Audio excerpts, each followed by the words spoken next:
नमस्कार. इंदिरा गांधी सामान्य रुग्णालय येथे आजपर्यंत निशुल्क तपासणी आहे आणि कोणत्याही प्रकारचं शुल्क आजही आकारले जात नाही. त्यामुळे नागरिकांमध्ये गैरसमज निर्माण होऊ नये या उद्देशाने मी जाहीर निवेदन करतो की आजपर्यंत ज्याप्रमाणे आपण निशुल्क ओपीडी केस पेपर तसेच निशुल्क इंडोर आहे किंवा इतर तपासण्या एक्स-रे किंवा रक्त तपासण्या जशा निशुल्क आहेत त्याच पद्धतीनं त्या आता इथून पुढेही चालूच आहे.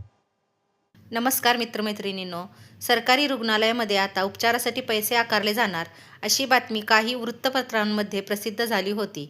मात्र आता या बातमीवर महाराष्ट्र शासनाच्या सार्वजनिक आरोग्य विभागाने अधिकृत खुलासा केला आहे. आरोग्य विभागाने स्पष्ट केले आहे की शासकीय रुग्णालयामधील तपासणी व उपचार पूर्णपणे मोफतच आहेत. 16 जानेवारी 2026 रोजी प्रसिद्ध झालेल्या नागरिकांच्या सनदेमध्ये सेवा शुल्काचे दर चुकून समाविष्ट झाले होते. ही चूक लक्षात येताच 9 फेब्रुवारी 2026 रोजी शुद्धीपत्रक काढून ते परिशिष्ट रद्द करण्यात आले आहे. त्यामुळे नागरिकांनी कोणत्याही अफवावर विश्वास ठेवू नये.